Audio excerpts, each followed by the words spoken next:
Serikali kupitia ofisi ya Rais Mipango na Uwekezaji imezindua kampeni ya kitaifa ya kuhamasisha uwekezaji wa ndani kwa mwaka 2026 ili kuvutia na kuwezesha wawekezaji wa ndani na kushiriki kamilifu katika mapinduzi ya uwekezaji na kuchangia ukuaji wa uchumi wa taifa kupitia fursa mbalimbali.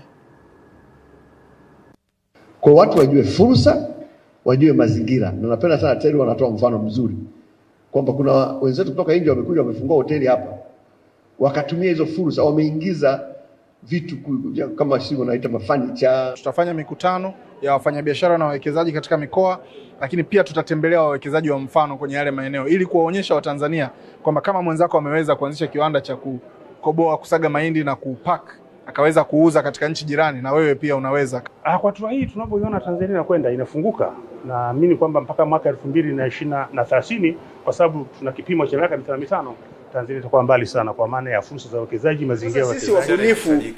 Sisi wabunifu tukasema Beni, hatuwezi kukaa tunalalamika. Tuje na program. Sasa ndio.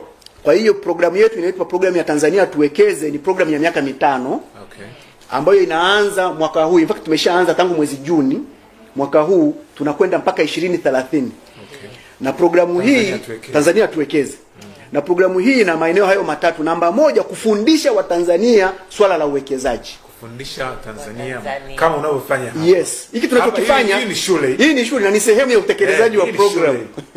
Kwa hiyo watu wote ambao wanasikiliza hili darasa tunawaingiza kwenye kumbukumbu. Na Lilian na kwa hiyo hapa nilichoelewa kama ni watu wote inamaanisha kuna vijana yes, na wazee, watu wa makamu, wastaafu, watoto, watu wenye ulemavu. Ndio. Wote hawa wanaingia kwenye hii program. Ya kwanza in fact hii program haijaacha mtu. Jambo la pili, la kwanza elimu. Jambo la pili ni fursa ya kuwekeza. Yaani hatutaishia tu kuwapa elimu. Wawekeze. Lazima tuwape wawekeze. Na tumesema kupitia hii program kila Mtanzania tunataka angalau awe na hisa 1000 kwenye kampuni ya Hyper. Maana si ni kampuni ya wote? Ya umma. Kampuni ya umma. Sasa msifike sehemu mkaanza kusema hii ni kampuni ya Ndengwa, hii sio ya kampuni ya Ndengwa. Ndengwa amefanya ubunifu kwa faida ya watu wote. Kwa watu wengi. Kwa hiyo namba 2, tunataka kila mtu ashiriki 1000. Kwa kama mtu anasikiliza hapa, yeye aanze kujiandaa. Na tutampa angalau kila mtu hii miaka 5. Hivi miaka 5 Ben ushindwe kuwa na hisa 1000. Utakuwa sasa na wewe naye una matatizo. Mbaya wangu nitamtafuta kwa kweli. Miaka 5 utaenda kulia nyashimo. Maana hata kila wiki ukiamua kununua hisa 10 kila wiki, miaka 5 utakuwa umefika hisa 1000. Ndio. Hilo jambo la pili, kwamba kila Mtanzania apewe fursa ya kuwekeza na kumiliki hisa. Namba 3, tumesema kila Mtanzania awe na kipato cha pili kinachotokana na uwekezaji. Kipato cha pili kitokanacho na uwekezaji. Kwa hiyo ni mwajiriwa. Kama wewe ni mwajiriwa, wewe ni mwalimu, mwandishi wa habari, lakini una kipato cha pili. Ni mkulima, ndio. Ni mvuvi, kinachotokana na uwekezaji. Kipato cha pili kinachotokana na uwekezaji. Very good. What? Ben, hii program unaionaje? Watu wa sanaa. Yaani wewe si ni mtumishi wa Star TV? Ndio. Kama wewe ni mjasiriamali pia, maana utakuwa unatakiwa kutengeneza kipato cha 3. Yaani utakuwa na kipato cha ajira, kipato cha ujasiriamali, alafu uwe na kipato cha uwekezaji. Ndio. Hapo tayari programu yetu ya Tanzania Tuwekeze itakuwa imekaa kwenye reli. Na tuna uhakika 2030 nusu ya Watanzania watakuwa wote kwenye uchumi wa kati. Walengwa ndio ambao wamesema. Hao niliowataja ndio walengwa. Vijana wa makamo, watoto, wazee, walemavu, wajasiriamali, sio wakulima, wavuvi, watu wa madini. Watarajie manufaa gani? Na Beni nikwambie kwa programu hii hata mtoto aliyezaliwa leo anatakiwa aanze kuwa na kipato kupitia uwekezaji. Ila mzazi wake sasa ndo anawekeza. Exactly. Mzazi ndio mlezi, anasimamia pale kuhakikisha mtoto anaanza kujenga uwezo wa kuzalisha kupitia uwekezaji. Wewe baba, wakati unapeleka zile Pampers na nini, unasema aka shilingi 1000. Weka pembeni. Nunua hisa. Mpaka anakuja kuwa mzee huyu mtoto atakuwa hisa na kuna pesa ndogo kwenye uwekezaji. Kwenye uwekezaji hata ukimiliki hisa 1, unamiliki mali. Maana hisa ni mali kama unavyomiliki mali zingine. Naam. Sasa umeuliza habari ya watarajie nini? Watanufaikaje hawa waheshimiwa? Kina Lilian na Bernard. Naam. Wewe rafiki yangu mvuvi kule. Mwalo wa Kalima nini na nini kule Steve. Sasa hapa Beni lazima nitaje makundi na manufaa. Sawa. Mfano wakati tunabuni hii program tulianza kuangalia watu wenye stress kubwa kwenye maisha. Ni wanawake. Hapana. Ni watu wanaitwa wastaafu. Wastaafu Beni. Wastaafu tumegundua wastaafu yaani kile kitendo cha kutoka kwenye ajira na utumishi wakabadilisha mazingira kuja kwenye uraia huku. Mzee mama, yale mambo ni mazingira mawili tofauti. Na kwa sababu wanakuwa hawakuzoea haya mazingira ya huku, wengi wanapata changamoto. Kwa tumesema programu ya Tanzania Tuwekeze itasaidia wastaafu kuwa na utulivu.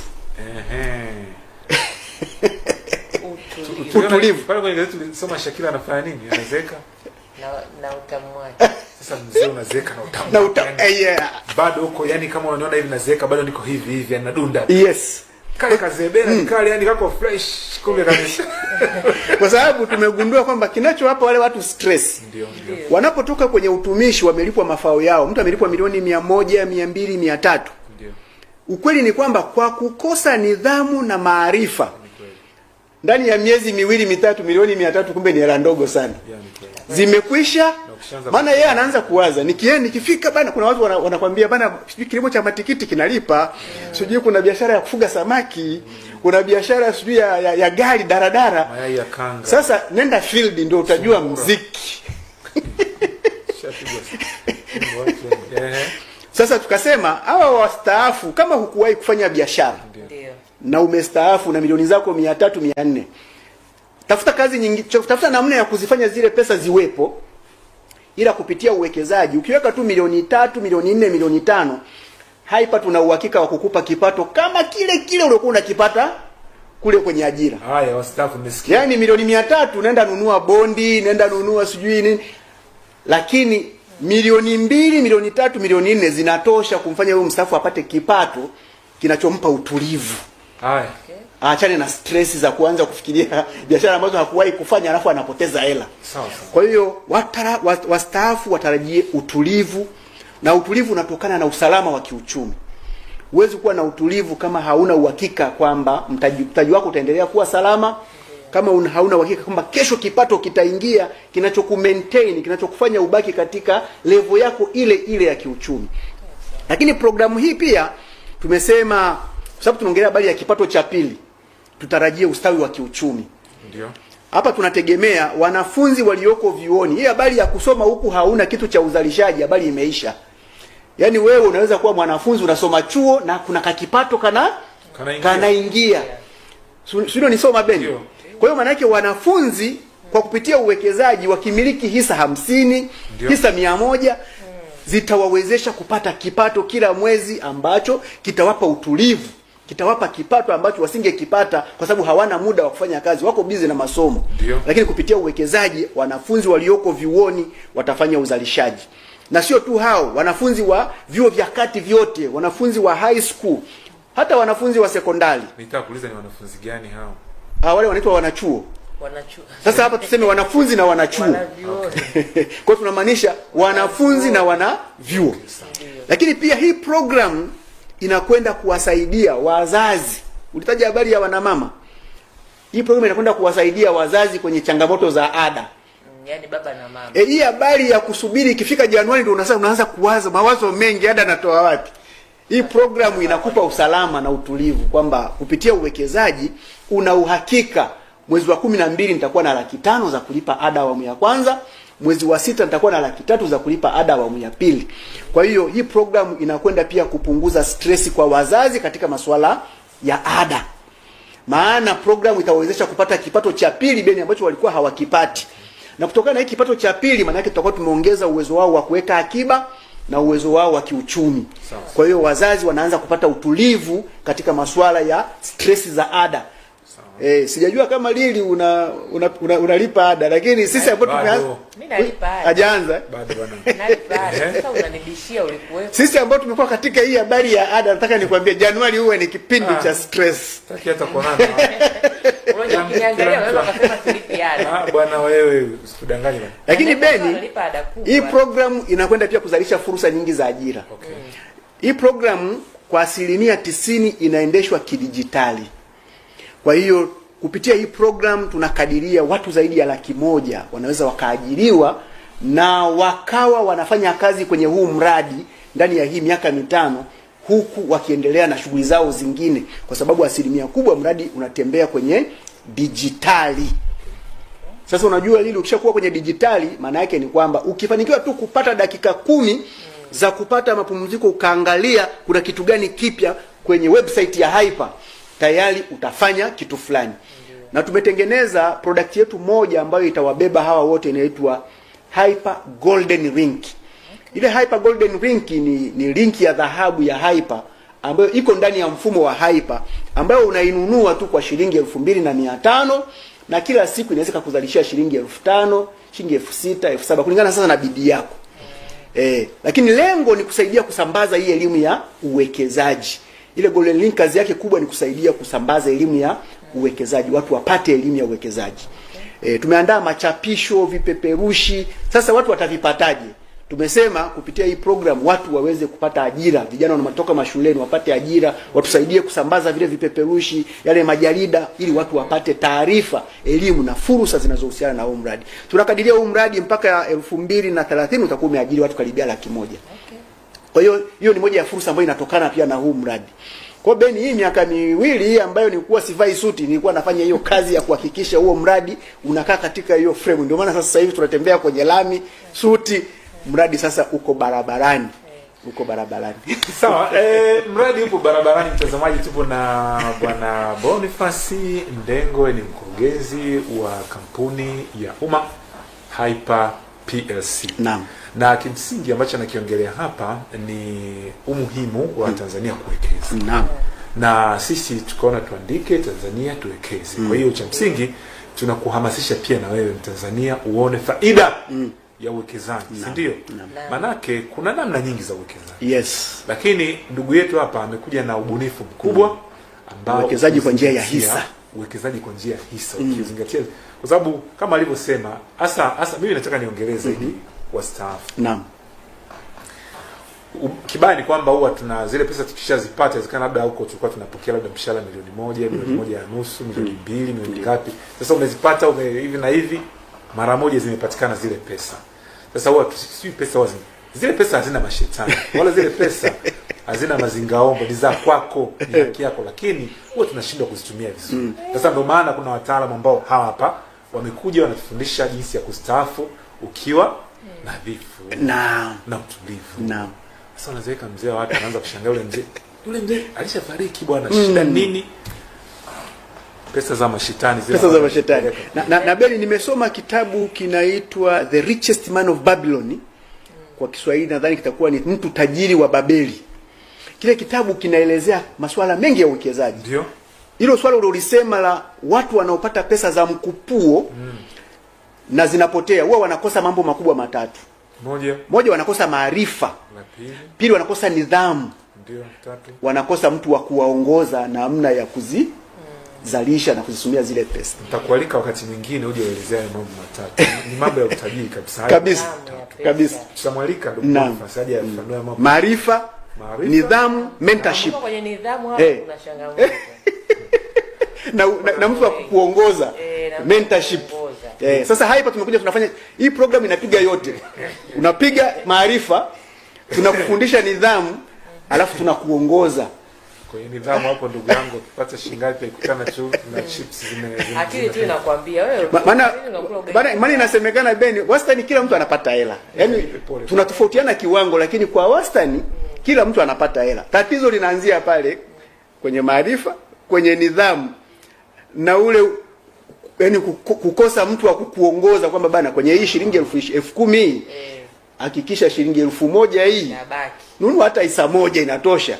Na kwenye wao kutuelekeza jitahidi upate watu sahihi kama kina Boniface. Yes. Ukutana na kina Leli. Sasa ukienda kwa mganga wa kienyeji tu kupiga ramli hapo. Ndio atakwambia nunua hata cheni moja bana. Nunua hata siri ni kupostia tu restaurant mpya iliyofunguliwa tu hiyo 1000 hiyo ukitoa shilingi 200 imepungua. Ukitoa 300 imepungua. Ukitoa ngapi inazidi kupungua. Hyper mnaingiaje? Of course umeshaeleza. Naam. Yes. Hyper kwenye Yes. Sasa Hyper tunasema kama ulivyotusema tangu mwanzo. Hyper sisi ndio mastering kwenye hii project. Maengineer. Kwenye engine na Hyper nimeita engine kwenye hii. Exactly. Kwa namna gani mnakuwa? Ukiangalia Beni kwa mfano kwenye majengo huwa kuna watu wanaitwa wabunifu majengo. Ndio. Yaani hili jengo kabla halijatokea huwa kuna watu wanakaa wanafikiria tunataka jengo litokee likiwa na vitu hivi na hivi na hivi na hivi. Kwa kitaalamu wanaitwa architectures. Sasa sisi Hyper kwenye hii project sisi ndio architecture. Wabunifu, ndio wakandarasi wa miradi. Maana haya mambo tunayoyazungumza hapa Beni hayatatokea tu kwa kuzungumza. Haya mambo yatatokea kwa kutendwa, kwa kutekelezwa. Sasa ili yatokee tunaanza kwanza na ubunifu, kwamba lazima kuwe na watu ambao wanaabuni miradi mbalimbali ya uwekezaji. Ukiangalia Tanzania ni katika wakati huu ninapofanya utafiti wangu kuhakikisha kwamba tunafanya ubunifu, tulikuta kwamba Tanzania tulikuwa wakati tunapata uhuru mwaka 61 tulikuwa tunawapita wa Korea Kusini mara 3 kiuchumi. Lakini leo wale jamaa wametupita mara 30. Mara 30 ukitumia kigezo kinaitwa GDP, gross domestic production. Kwamba wanatupita mara 3. Maana wakati ule sisi tulikuwa na uchumi wa dola 296, wao walikuwa na dola 103. Sisi leo tuna uchumi wa dola 1200 wastani kwa mtu mmoja, wao wana wastani wa dola milioni 1036. Kwa maana wanatuzidi karibia mara 30. Sasa nikafanya utafiti kujua wametupitaje. Yaani imekuwaje mpaka wakatupita? Tulisinzia. Alafu wakatupita sana sio kidogo. Sasa matokeo yanaonyesha kwamba walitupitaje? Walitupita hivi.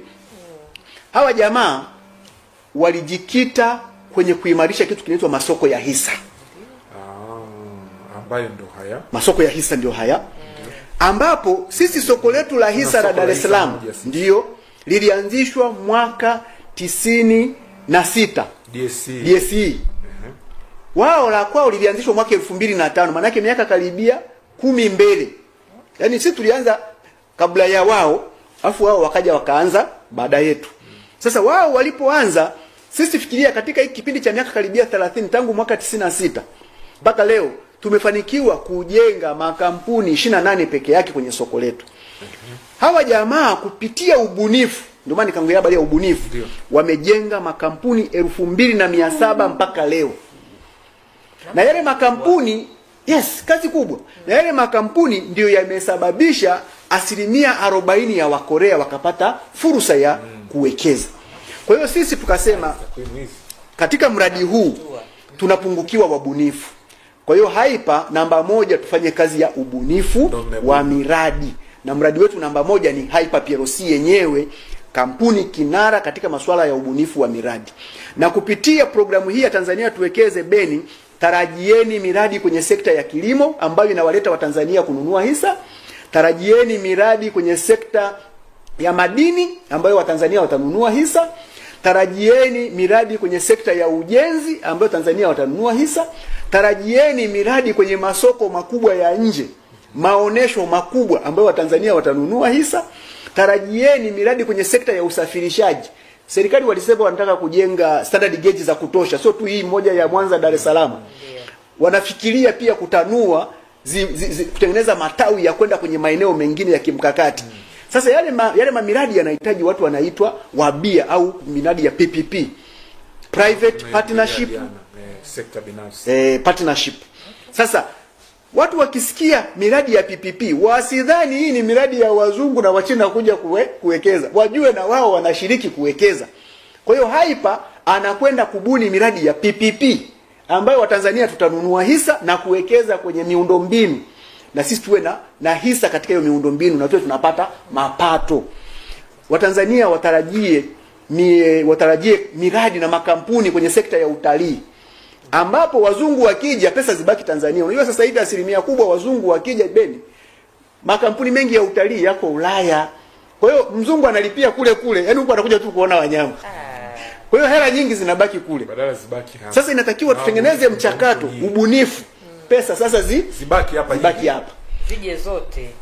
Zote utaziweza baba, lazima na wengine zako nao uachie. Kwa hiyo Watanzania watarajie miradi ya uwekezaji kwenye sekta za utalii. Watanzania watarajie miradi kwenye sekta mbalimbali za elimu na kadhalika. Kwa hiyo kazi yetu namba 1 ubunifu. Kazi yetu namba 2 uratibu. Kupitia huu mradi tumeanzisha Beni kitu kinaitwa Hyper Professionals Cabinet. Hyper Professional Cabinet. Hili ni baraza. Unajua ile baraza letu la mawaziri letu cabinet. Sasa hapa tumesema tunaanzisha baraza la wataalamu. Zanzibar linatangazwa leo. Baraza la mawaziri. Sasa huko tunaitwa mawaziri, itakuwa ni baraza la wataalamu. Yaani Beni utakuwa na wewe unakuja kama mtaalamu. Tunawasilisha pale mambo yanayohusu hyper, alafu unasema kama mtaalamu wa masuala ya mawasiliano, eneo hili lifanywe marekebisho haya. Kama mtaalamu wa masuala ya kilimo atasema mimi naona eneo hili tukifanya hivi tutaenda vizuri. Mazingira. Kwa hiyo tumekuja ndani ya huo mradi hyper, tunakuja na uratibu kupitia baraza la wataalamu ili kuhakikisha huu mradi kwa namna yoyote 100, 300 lazima ufanye nini? Ufanikiwe. Hivi Beni wataalamu 100 wamekutana pale, mradi utachomoka. Uanzie sawa. Sasa unawaambia nini wananchi? Naam. Unawashauri nini wananchi kuhusiana na hili tunaliongelea hapa la Tanzania tuwekeze? Jamani, kina nani wote huko, hebu tusikilize wataalamu hapo, unawaambia nini wananchi wanaokutazama kwa hivi sasa kuhusiana na dhana nzima ya uwekezaji? Asante sana. Sasa kwenye ubunifu ambao mmekuja nao. Naam. Kwenye huu mradi wa Tanzania tuwekeze, nataka tuseme tu kila Mtanzania anahusika kwa asilimia fulani. Kila Mtanzania anahusika. Wataalamu tutakuja kwenye ubunifu, tutasaidiana kuboresha miradi ya hyper. Hapa watu kama benki kuu hawatatukwepa. Yaani lazima tu tutawabana, tutakula nao sahani moja. Maana kwanza wanalipwa mishahara ya serikali. Kwa hiyo unaomba tu mtaalamu kutoka benki kuu bila gharama atakuja kushauri kodi yetu. Lakini wananchi mmoja mmoja sasa Beni, either uwe mkulima, either uwe mtumishi, uwe mjasiriamali, uwe mwanachuo, mwanafunzi ambaye sasa una utimamu, maana tunasema angalau miaka 16 ni mtu anayeweza kukaa na kufikiri. Hawa tunatamani wafanye mambo matatu. Yapi? Jambo la kwanza, tukitoa mawasiliano wajisajili na program. Tutawatajia. Na kujisajili ni bure. Mtu asije akatafuta kisingizio. Tutawatajia. Nilikosa shilingi 1000 ya kujisajili 2000. Tutawatajia hapa. Kujisajili ni bure. Kwa hiyo wajisajili na program. Hilo jambo la kwanza. Jambo la pili, wafuatilie vipindi vya elimu hii tunayoitoa. Na Beni kila watakapokuwa wamejisajili, tutakapokuwa tunakuja hapa tutakuwa tunatoa taarifa. Tuko Star TV.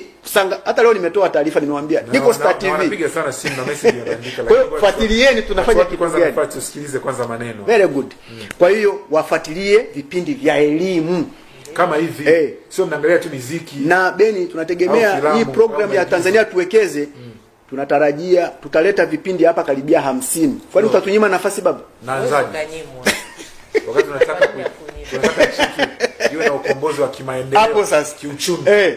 Kwa hiyo Korea Kusini kule tumfikie na mimi nataka tuwafikie wale jamaa. Tunamfikiaje? Kama hivi. Ndio kama hivi.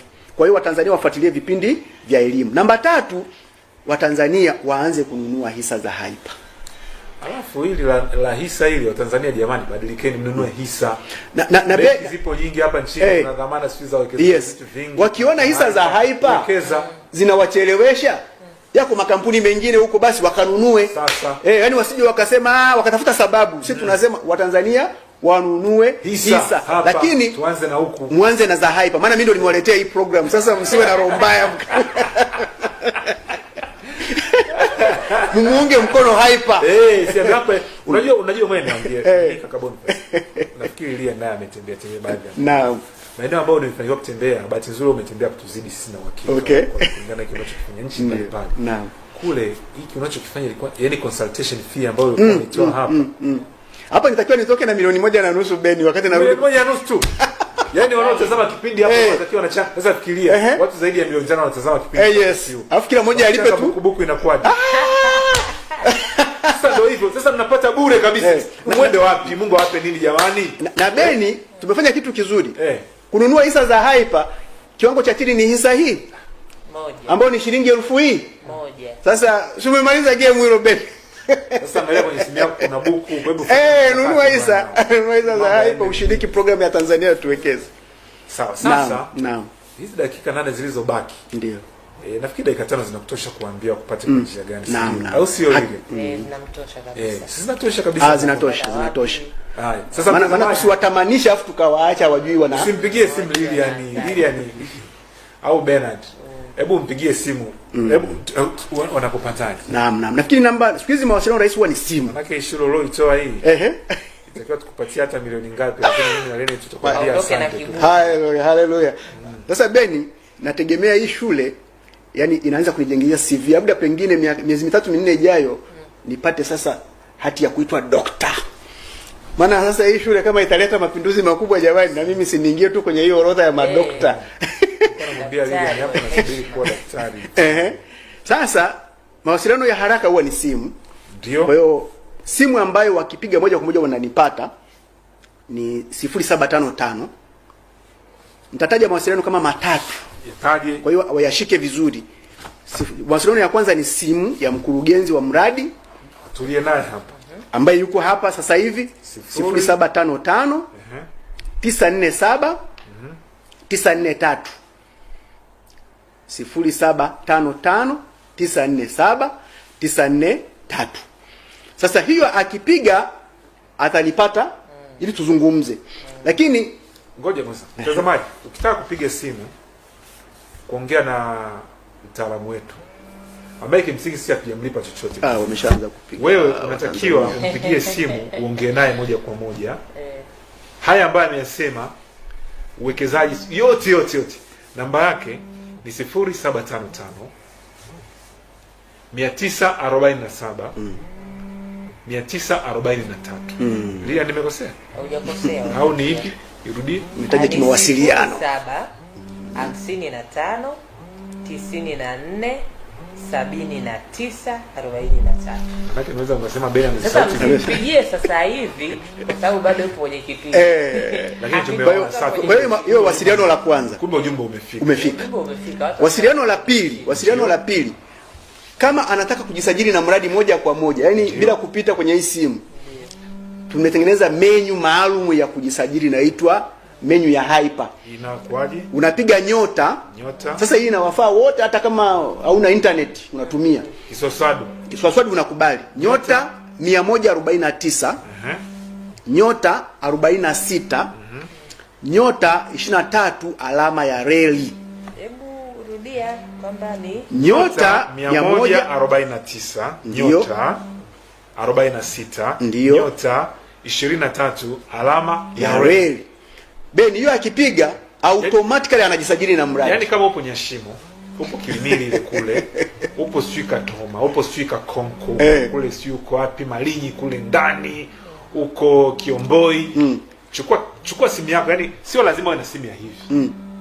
Wewe chukua simu ya kawaida tu, sababu cha kawaida. Na akipiga hiyo nyota, akipiga automatically simu message itakayomwendea itakuwa na namba yangu hiyo ya simu. Kwa hiyo atakuwa amepata vitu viwili kwa pamoja. Turudie tena nyota 100. Yaani chukua simu yako, bonyeza alama nyota pale. Alafu nyota 149. Yaani namba hiyo 149. Sawa, nyota tena. 46. Nyota 23 reli. Alama ya reli. Alafu anapiga kama vile anampigia mtu sasa. Pale pa kijani pale. Unabonyeza hivi. Ukibonyeza tayari mfumo utakusoma, alafu utapata ujumbe kwamba unajisajili na mradi wa Hyper na utapata message yenye namba yangu ya simu. Hii ni ya pili. Hiyo njia ya namba. Hii ni ya pili. Ya tatu. Njia ya tatu, kampuni hii ni ya kidijitali. Kwa hiyo anaweza pia akatembelea tovuti ya Hyper, mnaitwa website. Ndio. www.hyper.net. Hyper yetu ni HAIPPA.net. Akipiga hiyo, akienda kwenye website au anaweza pia akapakua kwenye Play Store app ya Hyper. Maana siku hizi wakina Lili wanajifanya mambo mengine hawajui sana, wanajua app. Watoto wa mjini watoto wa wanakuuliza hamna app. Sasa Hyper ina app inaitwa Hyper PLC. Yaani ukienda kwenye Play Store pale ambapo una download YouTube, ambapo una download WhatsApp, Instagram, TikTok. Simu yako una download YouTube kumbe. Basi ni simu. Kwa hiyo Beni akipakua hiyo au akatembelea website ya Hyper, na uzuri nimefanya utafiti baada duniani Hyper iko hii moja. Yaani moja tu. Kwa hiyo akidaiwa akipiga pale tu Hyper ambayo ina HAIPPA alafu PLC akipiga hiyo tu anatupata. Kwa mawasiliano hayo najua Beni hatujamwacha mtu kwenye hii program. Awe mkulima, awe mvuvi, awe mwanafunzi, awe mtumishi, awe mstaafu. Na mpaka watu wenye ulemavu tunawajali kwenye huu mradi. Waje tushirikiane, hatuachi mtu. Hyper ni fursa za uwekezaji kwa wote, uwekezaji salama na kuwekeza kwa kujiamini. Narudia tena, Ulaya hiki alichokifanya ndugu yetu hapa kinalipiwa hela nyingi sana.